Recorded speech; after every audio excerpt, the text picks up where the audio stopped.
Welcome to the Jamodi podcast, where we interview coaches and leaders to find out not just what they do, but how they do what they do. Becoming the best version of ourselves is Jamodi, just a matter of doing it. All right, this is, I think, a great question for you because of all the places that you've been and the different levels in your history. What's the one thing you would do differently if you could start over in coaching? Probably have better balance about things. I tend to work too much. Um, that's just always been the way I've been. I just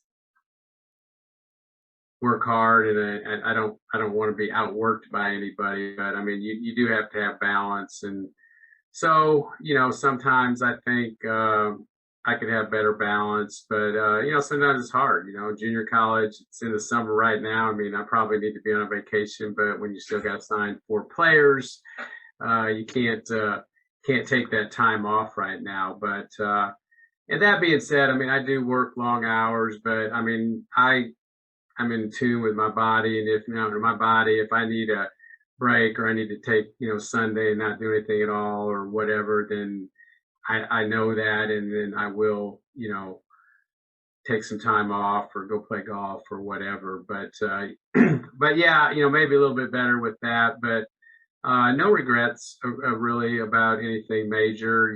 God has a plan, and I just follow him, and I know he's going to put me in the right place. That's a great perspective, and I think it's amazing. I get to ask that question quite a bit, and rarely is it, I wish I would have done more. I wish I would have worked harder, more hours, more grind. Most of the time, it's more balance, take maybe even do less.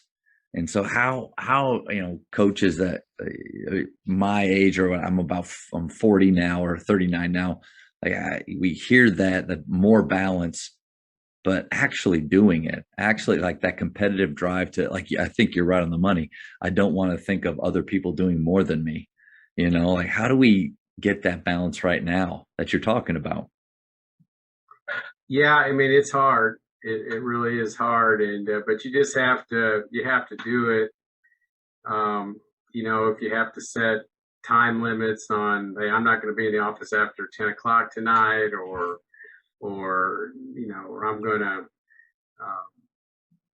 only go cover this event. I'm not going to go cover this other event, because sometimes we as college coaches, we think we got to be at every single thing where there's some players at. And so, yeah, you just have to, make rules for yourself, and make sure you don't neglect going to church. I mean, I don't go to church every Sunday, because sometimes as a coach, you can't. You might be at an event or something, and games start up at 8 o'clock or 9 o'clock in the morning on Sunday. But anytime that there's any possible way that I can go to church, I go to church, because that always just seems to, when I'm going to church, it just seems like everything in my life is better.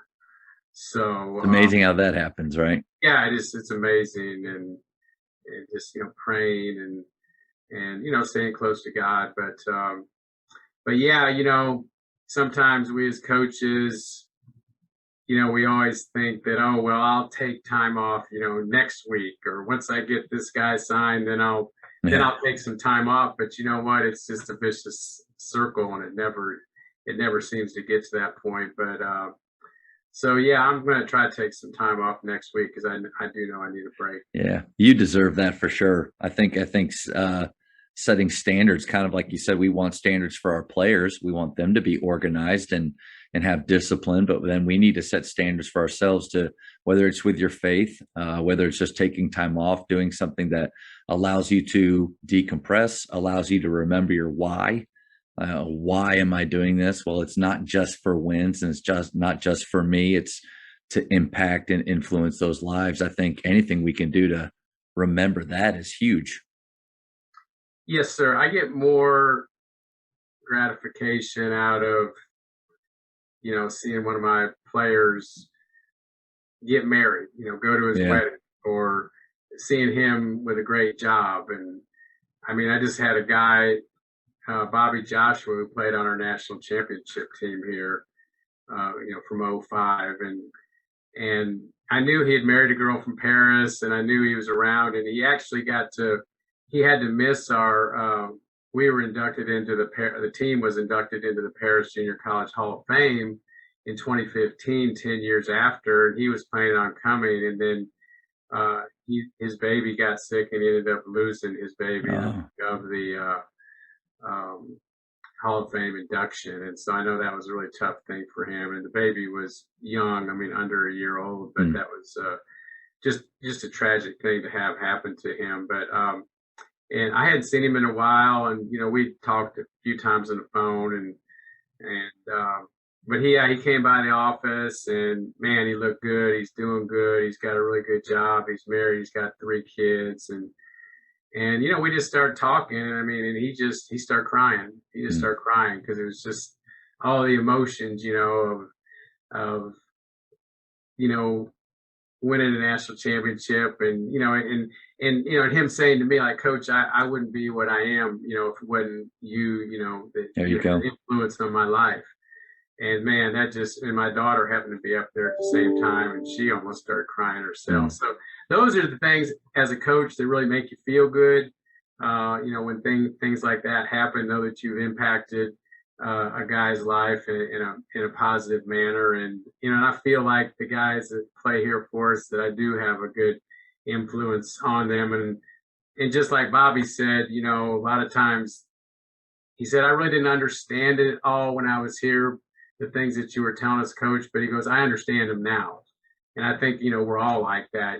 We when we're younger, we don't understand things as well when we get older. Thank you for checking out today's episode. Please take a moment to subscribe to this podcast, share it with your fellow coaches, and find us on social media for what's coming up next on the Jamodi podcast. It's just a matter of doing it.